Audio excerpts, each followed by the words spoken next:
বন্ধুরা একটা কথা কই, কয়েকদিন থেকে ভিডিও করার কোনো ইচ্ছাই নেই, আর ভিডিও পোস্ট করারও কোনো ইচ্ছা নেই। তোমরা আবার কইবে কেন? কথাগুলো শুনবা তারপরে কইবে।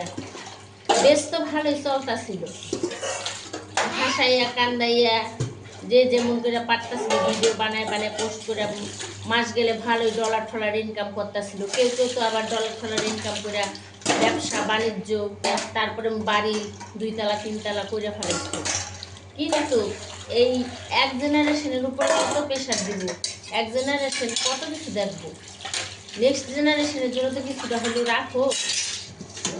এই লকডাউন গেল, নোটবন্দি গেল, করোনা গেল, তারপরে গেল হচ্ছে সার্জিক্যাল স্ট্রাইক, এখন আবার আছে অপারেশন সিন্দুর।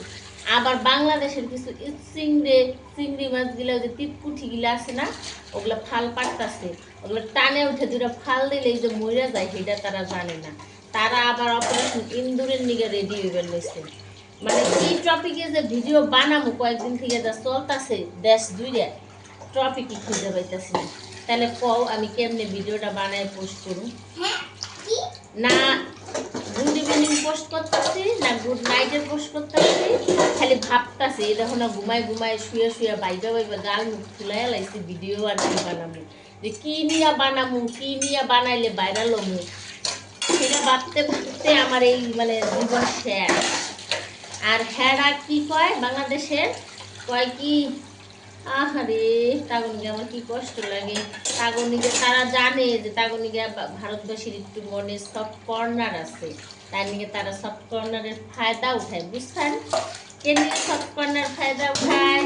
মানে বাংলাদেশের অর্ধেক মানুষ বাংলাদেশ থেকে 1971 সনে আইসা পড়ছিল ভারতে, আমাকে ঠাকমা দাদুরও হয়েছিল, জানোস? সেই কথাটা তো জানোস না, এটা গোপন কথা।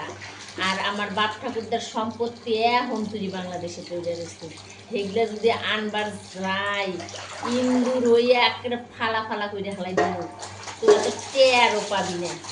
সম্পর্কটা যেন সেই জায়গাটা না যায়, একটু ফালাফালিটা কম করিস, এইটুকুনি কবার ছিল।